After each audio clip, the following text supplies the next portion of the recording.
Bismillahirrahmanirrahim. Alhamdulillahi rabbil alamin. Wa bihi nasta'in ala umuri dunya waddin. Ashhadu an la ilaha illallah wahdahu la syarikalah. Wa ashhadu anna Muhammadan abduhu wa rasuluh. Allahumma salli ala Muhammad wa ala alihi wa sahbihi ajma'in. Kita membaca kitab Muhimmah fil Ilmil Hadith. Kita sampai pada muka surat yang ke berapa? 15. Teh. Teh apa? Baik, kita dah baca dulu tentang adab-adab. Adab-adab bertandang, adab-adab pergi rumah orang, adab-adab sebagai seorang isteri dan sebagainya. Baik, kita sambung lagi tentang adab-adab yang lazim ini, iaitu yang kita sebutkan last sekali, muka surat yang last sekali, muka surat 14 bawah sekali itu. Sebelum kita masuk tajuk yang baru, muka surat 15. Baik, kata dia, seorang anak Abu Bakar As-Siddiq radhiyallahu anhu yang bernama Asma binti Abu Bakar, yang hidupnya susah kerana berkahwin dengan seorang sahabat Nabi sallallahu alaihi wasallam yang miskin, yang bernama Zubair Al-Awwam radhiyallahu anhu. Maka bila Abu Bakar datang tengok anaknya hidup susah, maka Abu Bakar berkata, aku nak berikan kepada kamu seorang khadam yang boleh berkhidmat kepada kamu. Maka anak dia berkata kepada bapa dia, memadailah akan daku dan memeliharalah ia akan daku. Bawa sekali muka surat 14. Dia kata, pak saya tak payahlah pergi ambil khadam, cukuplah saya ni jadi isteri dia, cukuplah saya yang buat semua kerja ni. Dia kata, bila saya pergi ambil pembantu saya, seolah-olah dia memerdekakan daku daripada berkhidmat. Seolah-olah dia dah ambil alih tugas saya, akhirnya pahala saya tak ada bagi kat dia, pak. Biarlah saya teruk masak untuk suami, janji pahala dapat. Biarlah saya cari rezeki sama-sama dengan suami yang susah, janji pahala dapat. Bila ambil dia nanti, rasanya seolah-olah kita bagi pahala free je dekat dia, kata Asma binti Abu Bakar. Maka adalah sebaik-baik perempuan itu ialah, penutup untuk bahagian perempuan, sebaik-baik perempuan itu ialah yang cita-citanya ialah membaikkan dirinya dan memeliharakan badannya. Perempuan yang baik apa dia? Yang pertama kata dia, perempuan yang kerja dia membaikkan dirinya, jaga tubuh badan, jaga kesihatan. Jangan bila suami nak menikah baru nak jaga, sebelum ni kena jaga. Tu perempuan yang baik tu. Yang kedua kata dia, pelihara badan dia. Apa yang suami berkenan, macam mana bentuk, macam mana fashion, wangi ke, bau apa ke, kenalah jaga. Orang perempuan tua ke muda tak kira, kena jaga. Lepas pantang dulu-dulu, sebab tu orang tua-tua dulu pantang-pantang ni, rambut kena ikat tegang-tegang supaya tak nak kedut. Ada sebab kenapa mak-mak bidan tu ikat tocang, cedin, buh kunyit, bodak sejuk, halba, semuanya buh. Sebab apa? Mesti ada sebab. Kenapa menungku? Orang tua-tua dulu pergi ambil batu, pergi bakar batu tu sampai panas. Ambil daun pula, pergi lapik dengan daun, lapik dengan kain, tungku. Orang yang dalam pantang duduk tungku, tekan tu. Lepas menantu tungku, mak mertua pula tungku pula. Mak tumpang. Mesti ada sebab kenapa orang tua-tua dulu pakai barut. Orang muda sekarang dah tak pakai barut. Ini yang kita kena balik. Ni hadis Nabi sebut pada kita. Jaga badan. Orang kita sekarang dah macam-macam, guna pelangsing lah, ya, slimsing lah, semuanya ada belakang. Dia tak ambil yang dulu-dulu, macam-macam petua yang mereka buat. Yang ketiga kata dia, perempuan yang baik ialah perempuan yang buat kerja dalam rumah, mengemas, memasak, jaga segala rumah. Walaupun ada pembantu, tapi untuk suami saya makan, ustaz, saya yang masak. Biar tangan saya yang masak, ustaz. Biar air tangan saya yang masak, ustaz. Biar suami saya makan daripada hasil air tangan saya. Habis tu pembantu rumah kau buat apa? Macam-macam kerja dia boleh buat, ustaz. Basuh kereta, tukar atap bocor, itulah kerja dia, ustaz. Tapi dalam bab memasak ni, biar saya lah, ustaz. Itu perempuan yang baik. Sebab apa? Biar dia jatuh cinta dengan masakan saya. Saya takut nanti dia jatuh cinta dengan masakan pembantu saya, dengan pembantu pun dia cinta sekali, ustaz. Yang keempat, semayang fardu 5 waktu. Yang kelima, puasa di bulan Ramadan. Yang keenam, memeliharakan kemaluannya, jangan berzina, dan mengikut bagi suruh dan tegah suaminya. Maka perempuan yang demikian, Nabi berkata, masuklah syurga pada perempuan itu daripada mana-mana pintu yang dia nak masuk.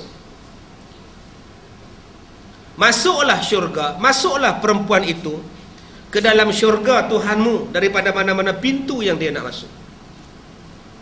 Ada berapa tadi? 1, baikkan diri, perangai akhlak, kesopanan, baikkan. Yang kedua, tolong pelihara badan, maintain badan elok-elok.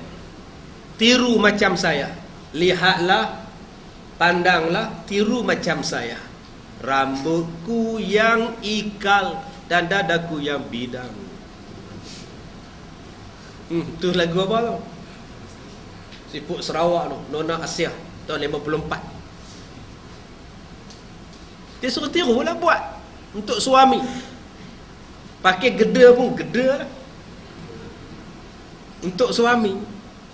Tak apa, jangan pakai geda untuk orang. Faham ke geda? Tak faham, tanya akak belakang. Yang ketiga kata dia, buat kerja dalam rumah, memasak, mengemas dan sebagainya. Kalau lah boleh dalam seminggu tukar cadar katil tu sehari 4 kali, seminggu 4 kali. Ini cadar tu dah 6 bulan. Tak tukar-tukar. Kalau tukar pun pasal basuh je. Cuba tukar. Bentuk katil tu tak tukar lah. Memang 4 segi lah. Tak tahu kau tuan-tuan nak beli katil bulat.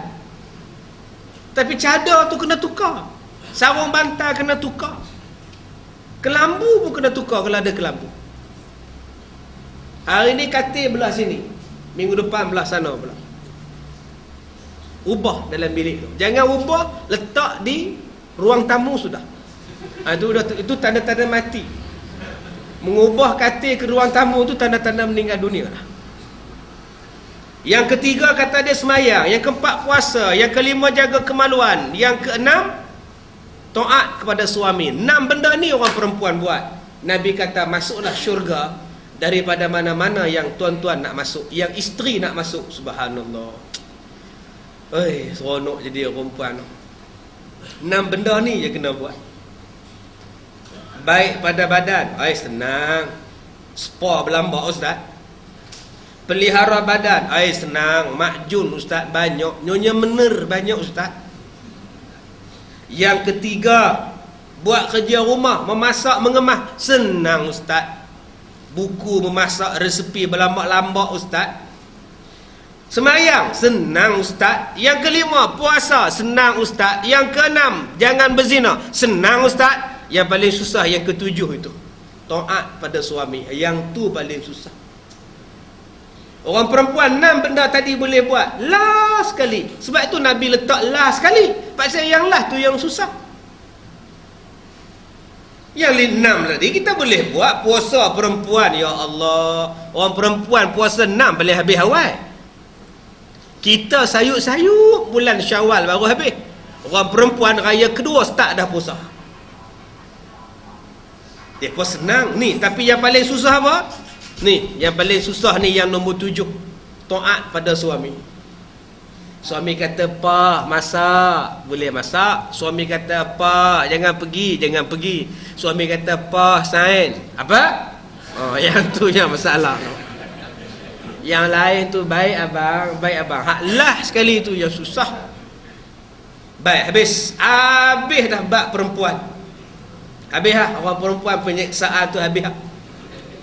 Kita masuk bab yang baru, bab laki-laki pula. Okey, pada pagi ni kita akan baca pula. Ini suatu tambih. Ini satu berita, ini satu khabar, ini satu kisah, ini satu hukum, ini satu pengajaran, tambih pada menyatakan kebinasaan atas laki-laki pula yang mempunyai isterinya dengan sebab berkahwin. Pelajaran kita pada pagi ini ialah, dulu kita belajar kebinasaan pada isteri. Sekarang kita masuk pula kebinasaan kepada suami dengan sebab suami itu berkahwin. Baik, yang pertama, iaitu ada beberapa perkara. Yang pertama, tiada mudah memberi belanja isterinya daripada harta yang halal, padahal wajib atasnya itu memberi nafkah. Kegagalan seorang suami yang pertama terhadap isteri dan keluarganya ialah gagal mencari, gagal memberi nafkah yang halal kepada anak isteri dia. Peringkat awal mungkin dia boleh buat, masa tu belanja belum banyak. Awal-awal RM1 itu kongsi seorang, lepas kahwin kongsi berdua, lepas dapat anak RM1 kongsi 3. Dia semakin mengecil perkongsian itu, sedangkan perbelanjaan semakin banyak. Maka ramai suami yang gagal dalam bab itu. Contoh paling mudah tuan-tuan, walaupun dia tak gagal cari nafkah, tetapi dia gagal memberi nafkah. Cari nafkah lain, memberi nafkah lain. Cari nafkah, pergi kerja. Memberi nafkah, kadang-kadang kerjanya dah ada, pendapatannya dah ada, pergi ambil benda lain pula, pergi bagi isteri dia makan. Contoh, pisang hari Jumaat. Orang letak pisang di bawah supaya jemaah-jemaah yang datang semayang makan. Dia datang, dia tengok pisang 2-3 kotak, dia cari hak paling lawa, dia ambil satu sikat, dia ikat, dia simpan untuk isteri dan anak-anak. Apa hukum tu? Orang suruh jamu di masjid, yang kamu jamu di rumah pasal apa? Buatnya terlupa, minggu depan disorok lagi, sorok-sorok tak boleh masuk, dia pun silap lah minggu lepas punya. Bukankah kamu menghalang pahala orang? Tak sampai pahala dia. Kalau kamu nak buat balik juga boleh. Jumpa tuan yang hantar, "Encik, isteri saya ni lapar pisang encik, boleh tak saya buat balik 2-3 sikat?" Boleh. Ni tidak, disuruh awal-awal. Cubalah kita buat kenduri kendara ni. Yang buat kenduri kendara ni, yang beg plastik dah ada dalam poket. Buat buffet pula, orang pakat duk beratok pergi ambil.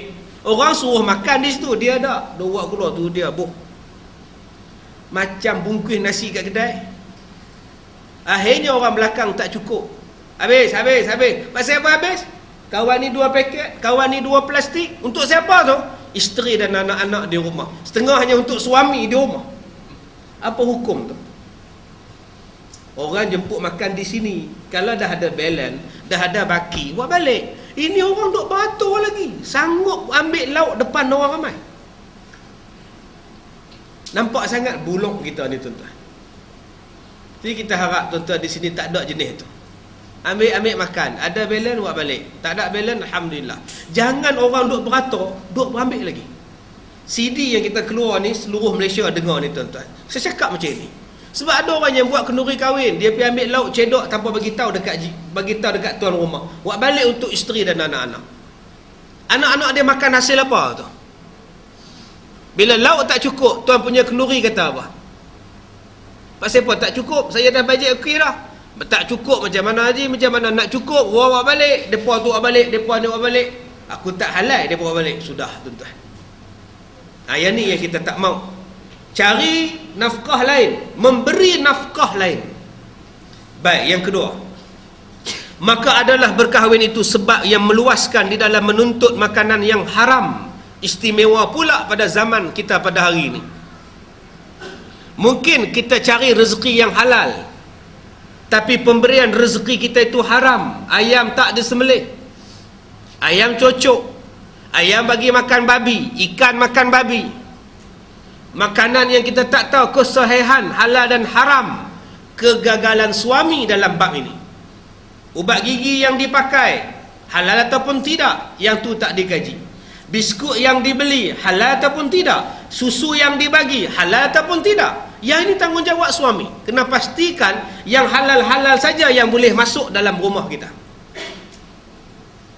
Kita nak mantau, kita nak jaga macam mana benda itu. Macam mana kita nak jaga ayam? Takkan kita nak tanya. Sebab tu kita beli ayam. Apa dia bang? Ekor tak pasang? Oh, patutlah hangat. Ni. Yang ni ada ni. Abang, tu ekor. Betul lah, hangat saja dah nak berhenti 11.30. Tapi dia bagi ekor, tersambung pukul 12. Okey, bagus. Baik. Jadi tanggungjawab suami yang pertama, kena pastikan bahawa halal yang masuk dalam rumah kita, haram jangan dimasukkan sama sekali. Apa benda pula? Apa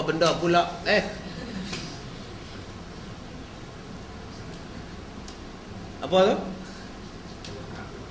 Oh, ada asap. Okey ya, tak ada ya?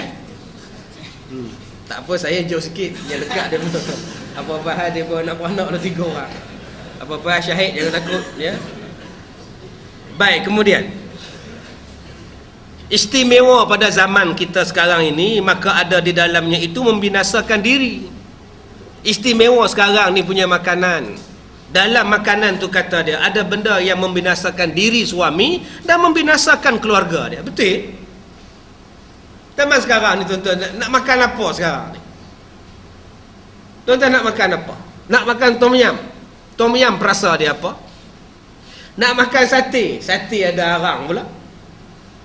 Nak makan sayur, sayur ada racun.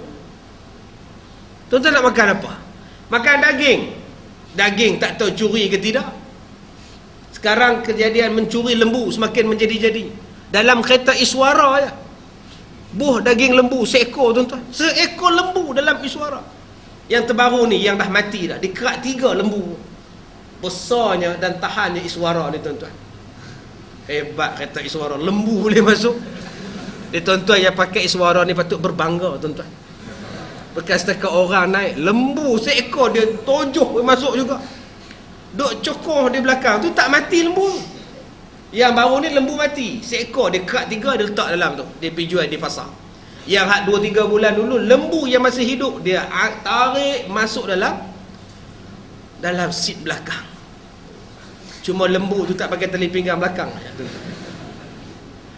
Kita nak makan pun takut, lembu ni halal kah? Lembu ni haram kah? Bila makan jadi apa? Jadi macam cerita lah tuan-tuan, macam-macam lah sekarang. Anak degil, isteri degil, suami degil, anak beranak degil. Soal dia ialah makan dan minum kita. Ni adik-adik yang hafal Quran ni, cuba cek tengok pasal apa yang lembab sangat nak hafal, apa yang susah nak masuk. Kadang-kadang ustaz tu masak di asrama tu elok lah, tukang masak-masak tu halal lah. Duit yang mak bapak bagi tu, duit yuran 150, 200 duit daripada mana? Duit daripada mana yang sampai pada anak-anak di asrama? Tuan-tuan nak hantar anak sekarang ni takut. Nak hantar anak-anak perempuan masuk sekolah asrama perempuan, takut jadi lesbian. Hantar anak-anak laki-laki pergi masuk asrama laki-laki, takut jadi gay, homoseks, ada abang angkat. Dia tengok yang comel-comel ni, dia angkat aku lah. Sudah tuan-tuan. Nak hantar di mana sekarang ni? Nak letakkan di rumah kita tali besen tak berhenti. 24 jam tali besen. Nak hantar ke asrama kita dengar pun takut. Dulu ragging dah tak ada. Lah adik angkat dengan abang angkat. Diangkatnya betul-betul adik. Baik, yang kedua. Adapun segala orang yang bujang, ghalib ia sejahtera daripada yang demikian. Orang bujang dia tak ada apa masalah, dia seorang je. Orang bujang dia makan apa pun dia seorang. Tapi kalau berkeluarga, dia kena jaga banyak benda. Dan tersebut dalam hadis Nabi SAW bahawa sesungguhnya seorang hamba Allah diperintahkan dekat dengan neraca pada hari kiamat, dan adalah baginya daripada beberapa pahala seumpama bukit yang besar. Dia menghadap Allah, dia bawa pahala macam bukit yang besar. Kemudian ditanya akan dia, ditanya laki-laki ini, bagaimana kamu memelihara isteri kamu? Ahli di sini maknanya ialah isteri dan anak-anak. Bagaimana kamu jaga anak-anak kamu? Allah soal tu. Anak kamu bagi makan apa? Pendidikan apa? Ada orang yang langsung tak mengajar agama pada anak dia. Semayang tak pernah ajar, mengaji tak pernah ajar, agama ni tak pernah ajar. Dengan dia pun tak belajar agama. Orang macam ni awal-awal sangkut di hari kiamat. Walaupun dia bawa pahala sebesar bukit. Pahala korban, pahala sedekah, pahala semayang berjemaah, banyak pahala dia. Tapi anak dia tak bawa. Anak dia tak ajar, isteri dia tak ajar. Pahala itu hancur, tuan-tuan. Yang ni yang kita tak mau. Kita main masjid, tapi anak-anak kita main masjid, isteri kita datang mengaji, anak-anak buat apa? Cucu-cucu buat apa? Menantu-menantu buat apa? Kita datang semayang subuh, anak-anak macam mana?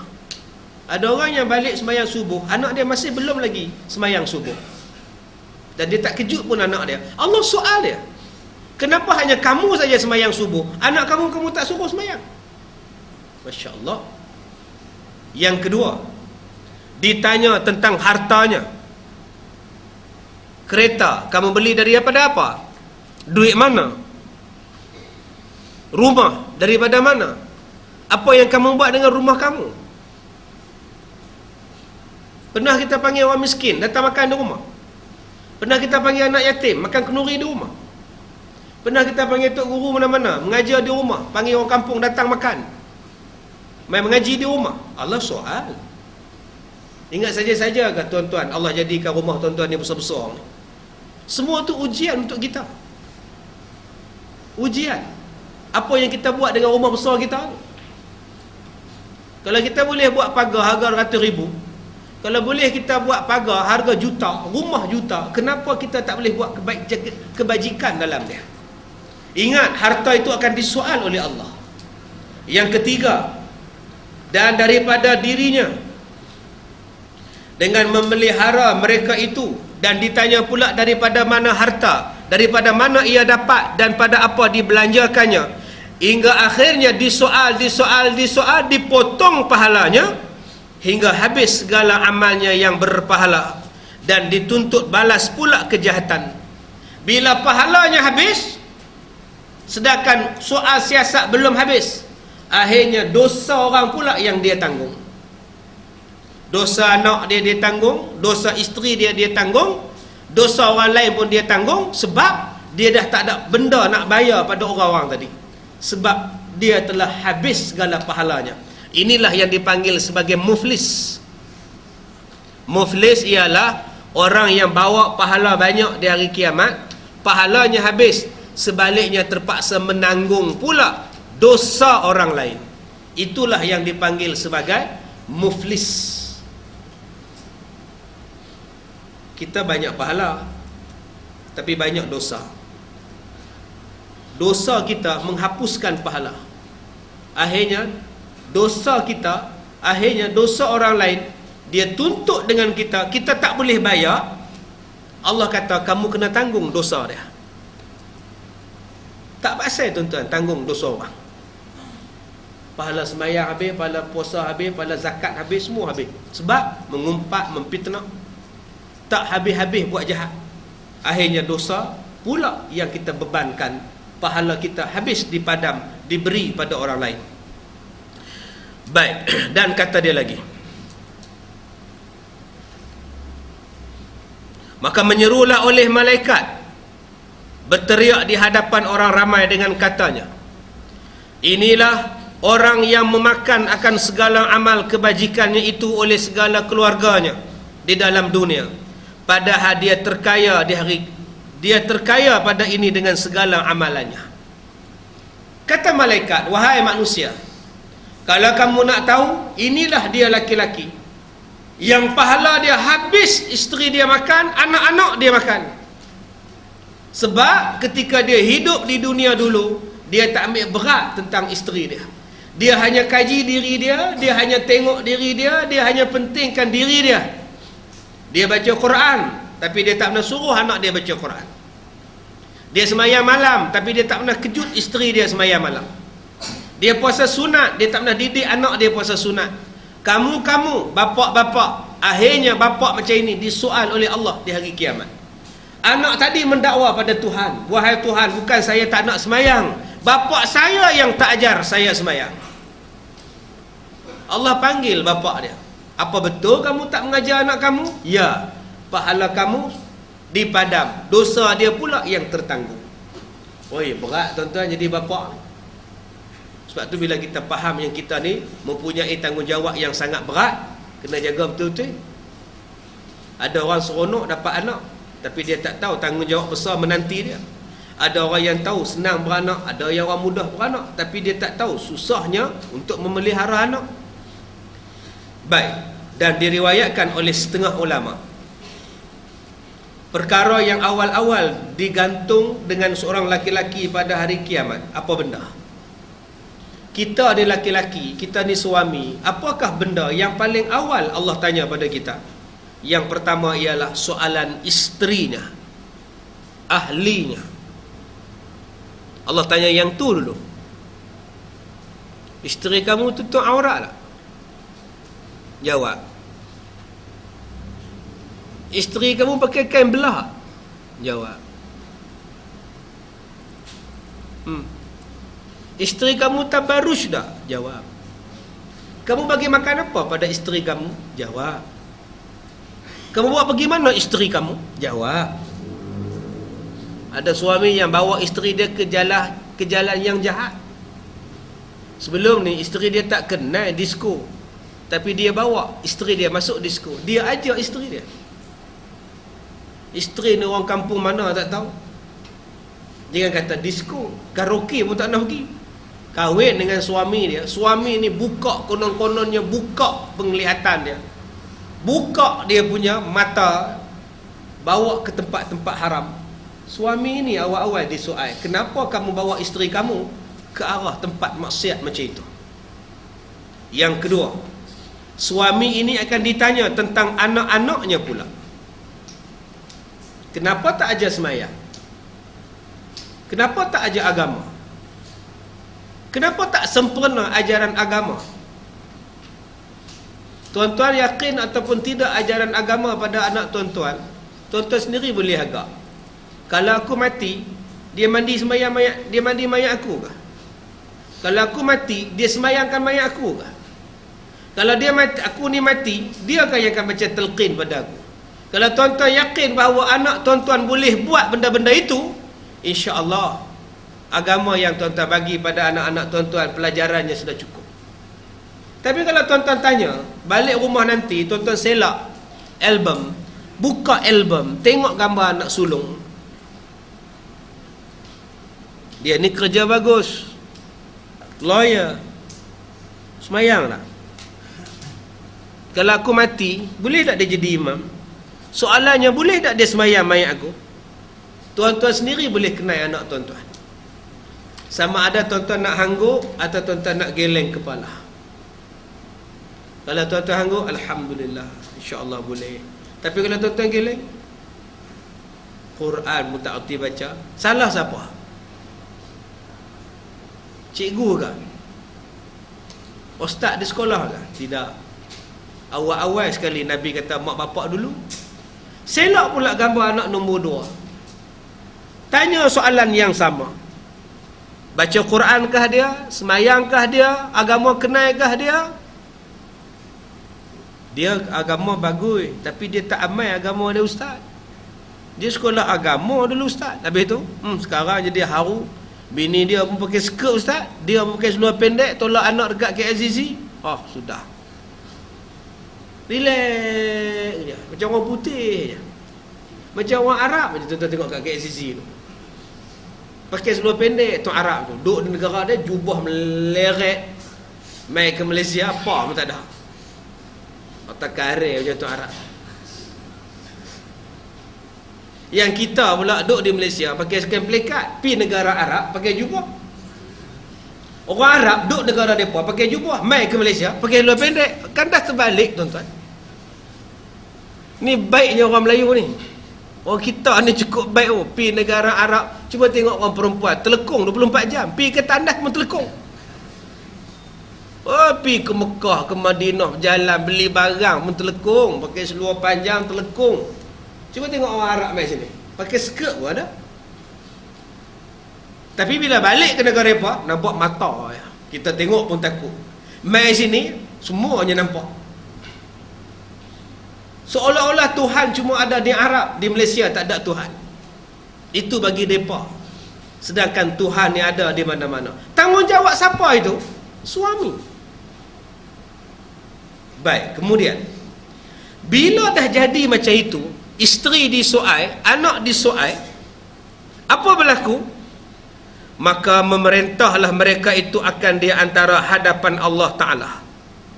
Allah panggil anak, Allah panggil isteri.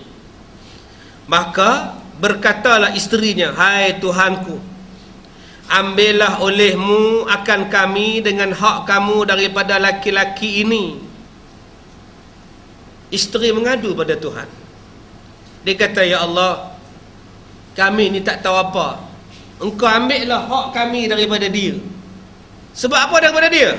Sebab katanya, suami kami tidak pernah mengajar kami akan sesuatu hukum yang kami jahil.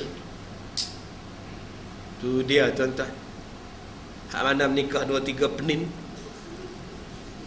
Isteri dakwah di hari kiamat sebab tak pernah ajar. Kami bukan tahu masalah fiqh, suami tak ajar. Atau dia tak suruh kamu pergi mengaji. Tak ada, dia larang lagi. Dia tak bagi kami pergi mengaji di surau dengan Ustaz Kazim. Kenapa dia larang? Sebab dia kata Ustaz Kazim tak tahu belah mana. Sudah. Berapa banyak orang macam itu tuan-tuan. Kalau dia tak nak mengajar, tak apa. Pergi mengaji kelas fardu ain. Pergi mengaji kelas agama. Dilarang pula. Patut-patut hantar. Bawa. Bagi balik jadual. Bawa balik jadual. Petang ni kelas muslimat. Petang besok pun kelas muslimat. Lusa pun kelas muslimat. Abang nak pergi 3-3 kelas ni. Nak masuk senam robik. Tak payah. Tak payah robik-robik. Kamu robik dengan ustazah ni dulu. Ngaji dulu bab fiqh. Senang robik dengan abang pun tak apa senang. Ini yang pertama. Isteri mengadu pada Allah Ta'ala. Yang kedua, suami kami tiada memberi makan akan kami. Dan lagi adalah memberi makan akan kami daripada harta yang haram. Padahal kami tak tahu benda tu benda haram. Dia bawa balik benda rasuah.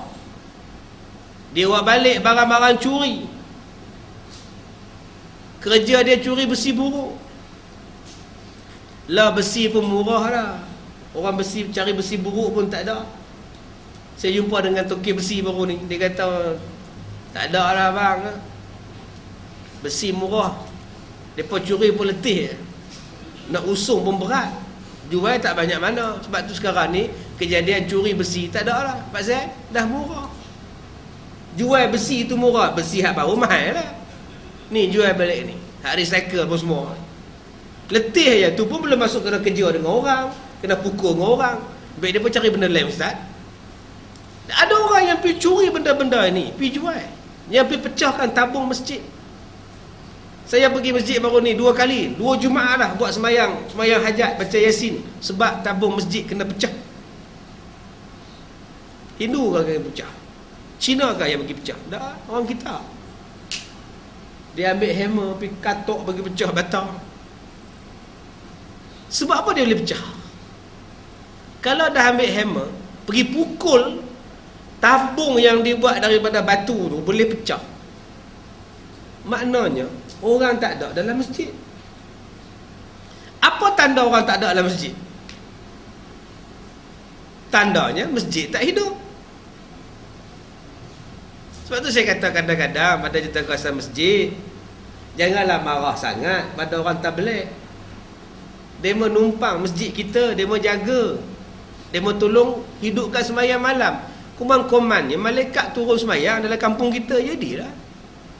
Ini tulis notis board, jemaah tabligh dilarang bermalam. Tu dia tuan-tuan, ganas bunyi, brutal. Jemaah tabligh dilarang bermalam di sini. Arahan PM, Perdana Menteri. Kau pengurusi masjid? Pengurusi masjid PM. Sekejap lagi tuan-tuan kata PM Perdana Menteri pula. Arahan PM, pengurusi masjid. Subhanallah. Apa salah lah hantar demo nak sembahyang? Dan jemaah tabligh pun fikirlah sama. Kamu duduk 3-4 hari tu, bayarlah dia api. Ini tidur terlentang, ngadak kipas di bawah, relax. Laju kipas di rumah bayar ustaz, di sini free tu dia. Elok lah. Yang macam ni umpan kot tingkap. Dah orang bagi tidur, kamu duduk free pula. Tu yang orang marah tu. Saya cukup seronok tabligh ni, silakan. Koman-koman dia jaga masjid, orang tak mencuri. Ada je orang sembahyang malam, ada je orang tahajud, pencuri pun penuh. Bila dia boleh nak balik? Masalah dia bila masjid kita sunyi, perompak datang. Bila masjid kita sunyi, orang gila pun sampai. Ada satu masjid di Ipoh, orang gila banyak dulu-dulu, sekarang kurang sikit dah. Dia buat dalam sesi soal jawab dalam radio, pemanggil telefon imam besar ni, tuan, kenapa masjid tuan banyak orang gila? Tuan tadi jawab, dah tu orang tak gila tak nak datang, orang gila lah sampai. Itulah jawapan yang cukup berkesan, yang betul-betul punya jawapan. Dah orang betul tak nak datang, yang datangnya orang gila lah. Baik. Kemudian, maka ketika itu membalaslah Allah Ta'ala bagi mereka dengan siksaan yang sangat keras. Dua benda ni isteri mengadu pada Allah. Yang pertama, paksa tak ajar hukum agama. Yang kedua, paksa bagi makan dengan rezeki yang tidak halal. Jadi bapa-bapa, abang-abang, adik-adik, tolonglah jaga benda ini. Tolong jaga betul-betul. Ilmu satu, rezeki satu. Dan lagi sabda Nabi sallallahu alaihi wasallam, tiada mendapati akan Allah Ta'ala seseorang dengan dosa yang lebih besar melainkan dosa yang jahil segala isi rumahnya. Apakah dosa yang paling besar pada kita sebagai bapa? Dosanya ialah isteri jahil, anak-anak jahil, menantu jahil, cucu cicit pun jahil. Itulah dosa yang teramat besar. Dan seorang suami reda pula isteri dan anak-anak dia jahil. Subhanallah. Tuan-tuan pernah dengarkan orang yang mati nak semayang di rumah, anak dia naik motor, dia pesan pada Tok Imam, tunggu Ustaz, saya nak pergi surau. Anak si mati pesan, jangan semayang lagi, saya nak pergi surau. Kejap. Kamu pergi surau nak buat apa? Nak pinjam sejadah surau? Nak semayang mayat, nak pinjam sejadah surau, nak buat benda apa tuan-tuan? Pengurusi kata semayang mayat tak payah sejadah. Oh ya ke? Kata dia. Dia pun semayang mayat, duduk depan, belakang Tok Imam. Bila Tok Imam angkat takbir, Allahu Akbar, dia pun angkat. Bila Tok Imam angkat takbir kali kedua, Allahu Akbar, dia rukuk. Dia rukuk, dia tengok seorang dia je rukuk, dia pun tegak balik, Allahu Akbar. Macam ni tuan-tuan nak harap jadi dah. Itulah dosa teramat besar. Jahil satu rumah. Besar sungguh tanggungjawab kita tuan-tuan, bapak-bapak ni. Dia adik-adik ni yang nak menikah ni, mengaji habis-habis, besok kahwin, cari isteri, ajar habis-habis. Boleh faham? Abang, boleh faham? Rambut pusar ada berapa pusar? Satu ke dua? Dua dia pun kata kahwin dua. Dia pusar yang bulat tu, dia pun pusar pun dia pun tak tahu. Lapis-lapis tuanya kita ni tahulah pusar tu apa. Baik. Kemudian, maka wajiblah atas suami, wajib bukan sunat, atas suami mengajar isterinya segala i'tiqad ahlus sunnah wal jamaah. Tu dia. Belajar tauhid wajib ajar. Manalah saya reti ajar ustaz. Kalau tak reti, bawa isteri pergi mengaji. Wajib ajar.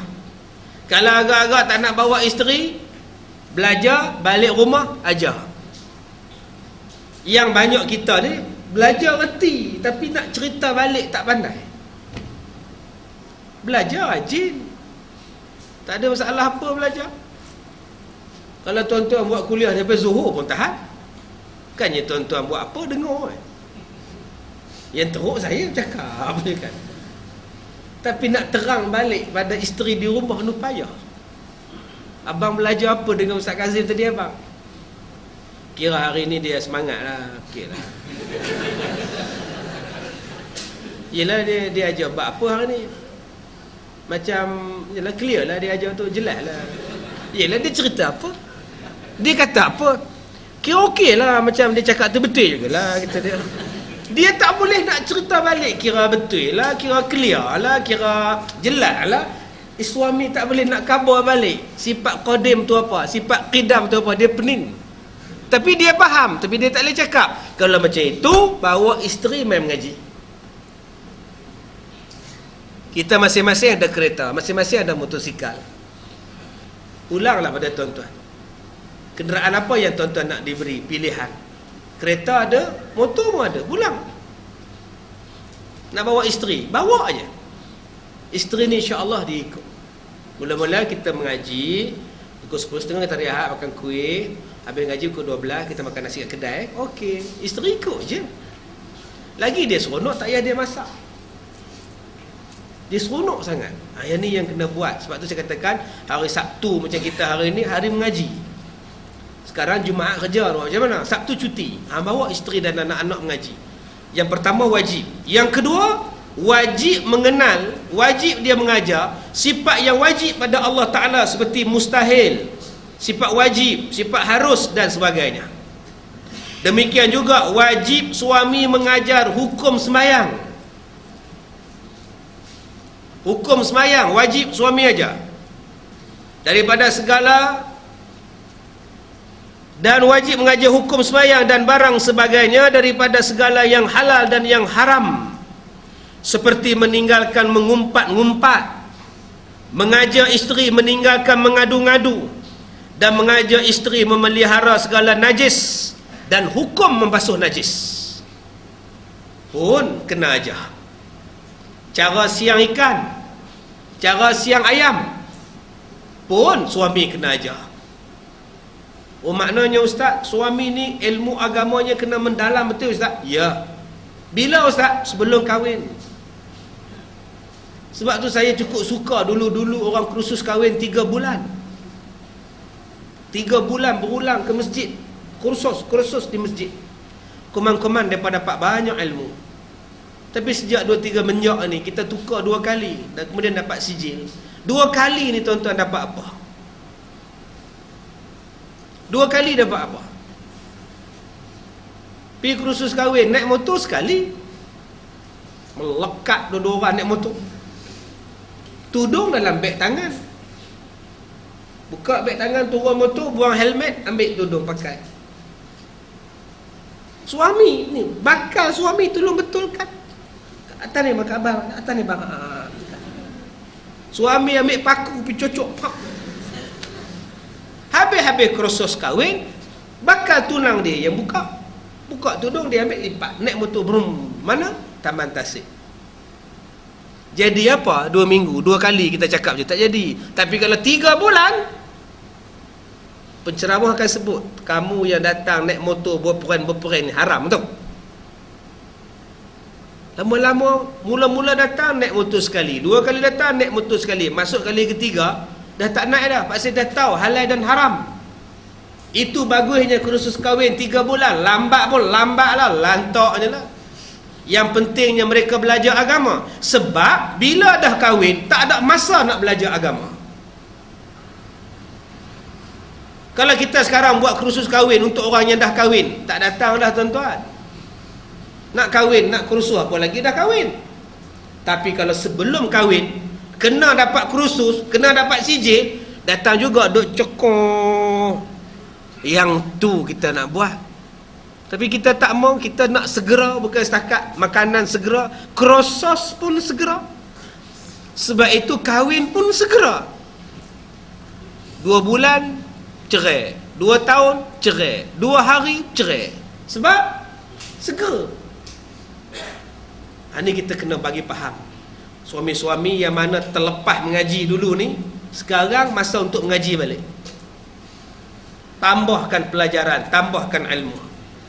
Baik, kemudian, dan demikian wajib atas suami bahawa belajar bicara haid dan bicara nifas.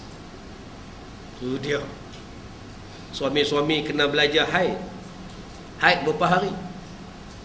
Ummu Salamah mai tanya dekat Rasulullah, saya ni Rasulullah, udah datang haid, kemudian datang lagi, macam mana kira ni Rasulullah?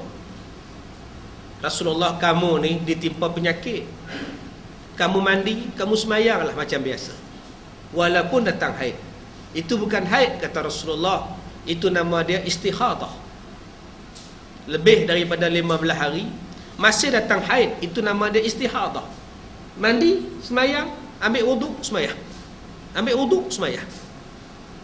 Siti Aisyah tarik tangan sahabat perempuan tadi. Yang kamu tanya pada Nabi, buat siapa? Malu ke orang je, perempuan. Kata Rasulullah, dia berhak tanya. Sebab itu menunjukkan hukum. Benda yang melibatkan hukum. Benda melibatkan hukum, jangan malu tanya. Suami-suami yang masalah, yang hantar mesej pada saya banyak. Suami yang hantar, yang telefon pun ada. Yang isteri ni masalah, dia tak berhenti-henti. Macam mana nak bagi berhenti, Ustaz? Macam mana nak semayang, Ustaz? Haid tak berhenti-henti. Kena belajar balik. Ada orang perempuan yang sepanjang hidup tak semayang. Sebab dia kata dia mari haid setiap hari. Kamu bukan haid, kamu istihadah. Istihadah mungkin ada jangkitan, mungkin ada kerosakan pada rahim, pada pangkal rahim. Itu nama dia istihadah. Dia wajib suami belajar. Begitu juga hukum nifas. Hukum wiladah. Dan wajib pula mengajar isterinya. Dan wajib pula mengajar isterinya mandi junub, mandi haid, mandi nifas dan mandi wiladah. Kena ajar mandi, tuan-tuan. Buka dalam kitab fiqh. Anak dara mandi lain, mak dara mandi lain. Buka kitab fiqh. Kitab fiqh ni bahasa dia sedap. Adapun mana-mana perempuan yang sudah disentuh jantan, mandinya lain. Adapun anak dara yang belum disentuh jantan, mandinya lain.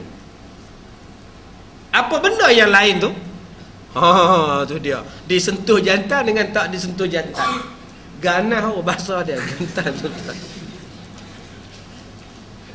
Yang disentuh jantan tu siapa? Isteri orang. Cara mandinya macam mana? Airnya nak sampai ke mana? Duk cangkungnya macam mana? Airnya kena pergi tembak ke mana? Nak mandi hadap besar ni. Anak dara lain, pasal belum disentuh jantan. Sebab tu kena ajar, kena belajar. Setengah orang dia tak mau belajar. Itu buat orang perempuan, Ustaz. Kita tak payah sibuk-sibuk, Ustaz. Kena sibuk. Apa yang ada pada isteri kita tu hak kita.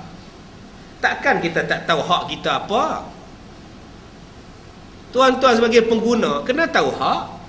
Tuan-tuan beli motosikal, motor tu hak tuan-tuan, tuan-tuan kena tahu. minyak hitam di mana, brek di mana, semua kena tahu, bateri macam mana, kena tahu. Hak kita, tanah tu hak kita. Kita kena tahu border dia di mana, kena panggil orang main survey, main sukat macam mana. Kita kena tahu. Isteri kita pun hak kita. Kita kena tahu. Setiap susuk tubuh badan dia tu kena tahu. Hei, berat suami ni. Berapa ramai suami yang pernah cek kuku isteri? Memang tengok. Kuku okey, bagus. Abang ni macam cikgu sekolah pula. Cek ke dia? Cuba baca Fatihah, abang dengar. Abang ni macam ustaz pula. Kamu tu hak aku kena tahu macam-macam. Kena tahu supaya dia selamat di hari kiamat. Dia puasa, dia selamat. Abang tak suka kamu kawan dengan kak tok dok. Kak dok tu suka ngumpat. Nanti kalau kamu kawan dengan dia, kamu pun dapat bahana ngumpat. Ini tanggungjawab suami. Baik. Kemudian contoh macam mana suami kena ajar. Contoh.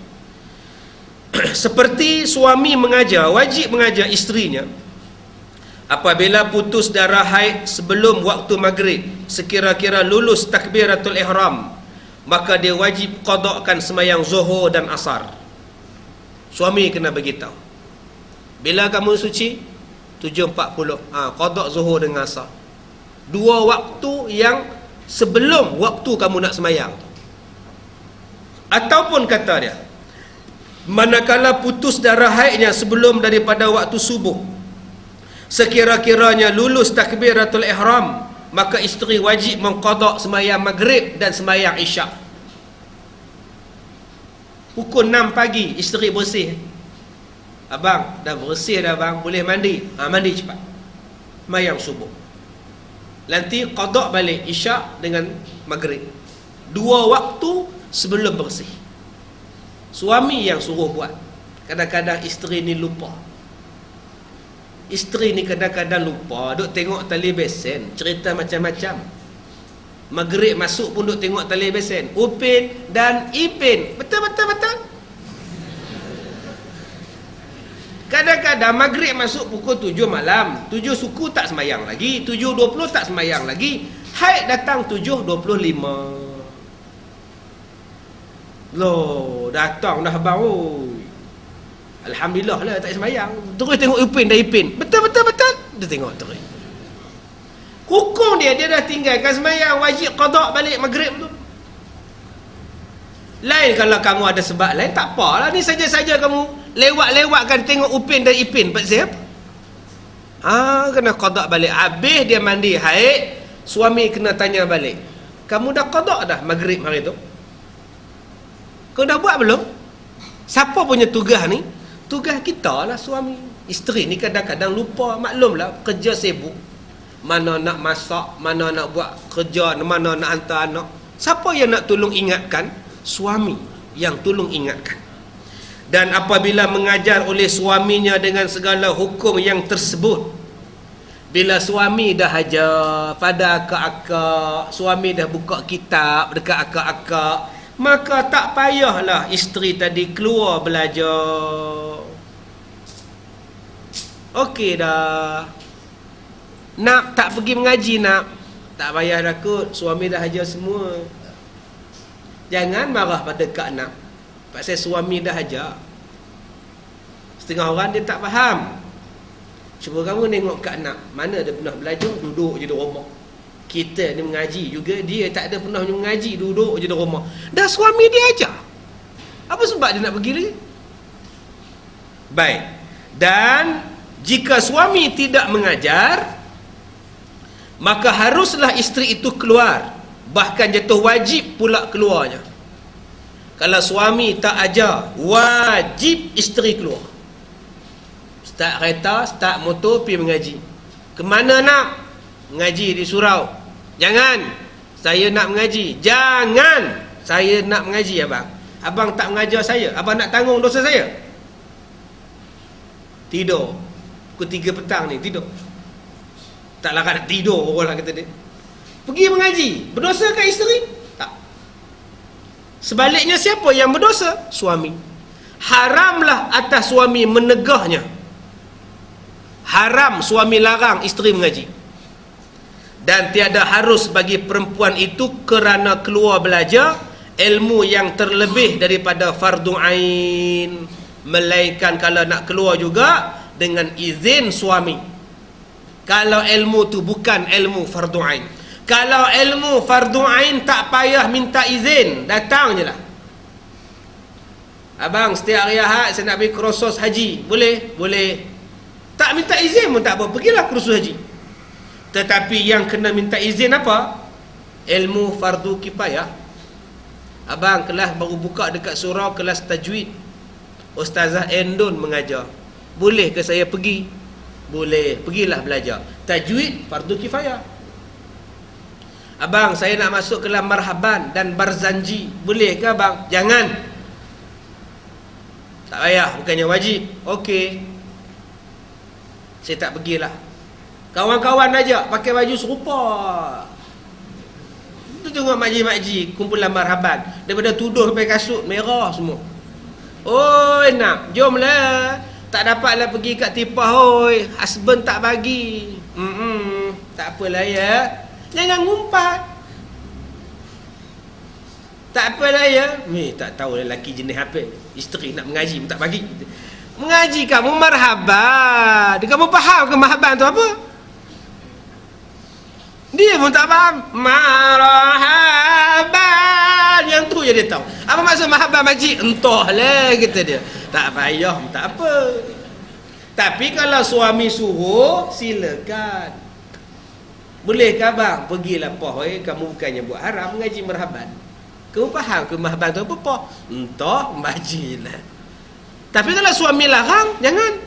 Marhaban, barzanji, tajwid, tekad menekat, buat kek, buat pastry, buat cross-stitch.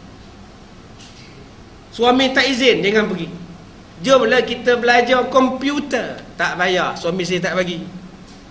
Tapi kalau suami bagi, silakan. Fardu ain tak payah minta izin.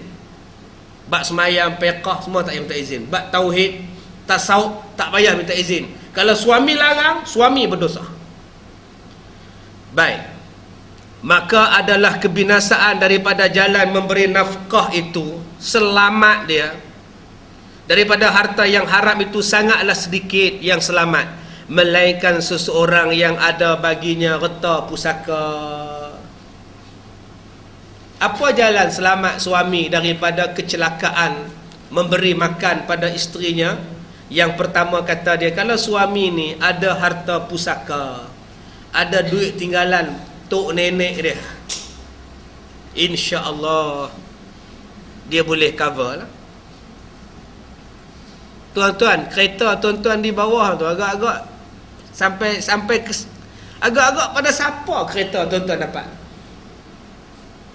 Rumah tuan-tuan yang tuan-tuan diam sekarang ni, agak-agak rumah tu terus dapat kat tuan-tuan. Belum tentu tu.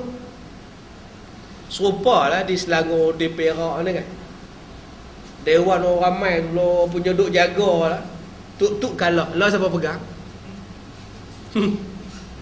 Kunci lah apa semua orang boleh pegang. Kemah, kenduri, kendara, pinggan, mangkuk, tempat basuh tangan, semua orang boleh pegang. Dulu dia duk kepung. Dulu depa duk kepung, ni tak boleh masuk, ni tak boleh masuk, depa semua. Lah ni dah kalah, dia pegang menung. Orang lain pula pegang dia pakai. Tuan-tuan faham tak? Jangan nampak dalam bab dewan orang ramai ya. Dulu kita jadi pengurusi JKKKK. Kita punya jagalah dewan JKKKK tu. Kemah kita kutik, kita cari duit kemah, minta kat YB tak bagi, YB sana pula minta dana sana. Pak saya nak beli kemah, kenduri kendara. Pinggan mangkuk tak cukup, JKKKK cari duit beli pinggan mangkuk. Tulis kat bawah pinggan Cina tu, made in China, JKKKK tulis. Tuk kalah pilihan raya. Mai pula orang lain memerintah. Orang lain pula senang-senang pergi masuk pinggan mangkuk apa semua. Tuan-tuan nampak tak apa saya nampak ni? Nampak kan? Tuan-tuan jangan nampak hanya dalam masalah dewan orang ramai aja. Tuan-tuan kena tengok harta tuan-tuan pun. Tuan-tuan ingat harta tuan-tuan yang tuan-tuan cari duit siang malam ni dapat terus kat anak beranak tuan-tuan ke? Dapat terus ke? Tak. Kadang-kadang orang yang tak kena mengena dengan tuan-tuan pun dapat. Yang tuan-tuan ni kerja sampai pukul 12 malam, mata tak tidur, mata mengantuk, pergi ambil mancih, pergi tongkat, tak nak bagi tidur, punya nak cari duit, mati entah-entah dapat kat siapa. Contoh, saya ada anak laki-laki 2-3 orang, contoh dah. Buh seorang sudah. Bila saya mati, harta tu dapat ke anak jantan saya. Punya duk jaga rumah, kereta, kebun, anak. Dengan menantu dia pun, isteri dia semua ada. Lepas saya mati, harta tu dapat dekat anak jantan saya. Tiba-tiba anak jantan saya pula mati. Harta tu pergi kat siapa? Pergi kat isteri dia tak? Isteri dia pula kahwin lain. Agak-agak suami dia hak baru tu rasa tak reta tuan-tuan. Sapu tangan, cuci kaki masuk. Janda kaya. Saya ada anak laki-laki, saya orang kaya. Harta saya dapat ke anak laki-laki saya. Anak laki-laki saya pula kahwin. Mati pula anak laki-laki saya, dapat harta ke isteri dia. Isteri dia pula kahwin baru, dapat ke siapa? Tuan-tuan punya jagalah hari tu. Duit dalam poket ni kepung, jangan bagi bocor. Tabung derma pun pejam mata, jangan bagi. Mati tuan-tuan, orang lain dapat. Kadang-kadang tuan-tuan bagi harta tuan-tuan pada anak tuan-tuan yang laki-laki. Anak tuan-tuan pun mati, tinggalkan anak yatim, tinggalkan isteri dia.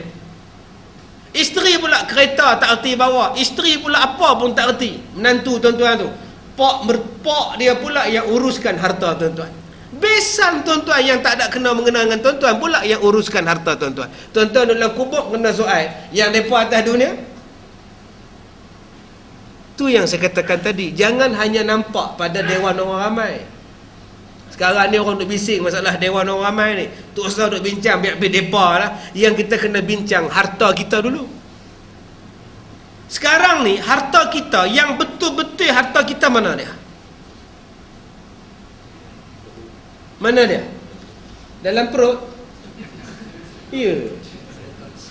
Harta kita yang betul-betul harta kita ialah harta yang kita dah bagi pada jalan Allah.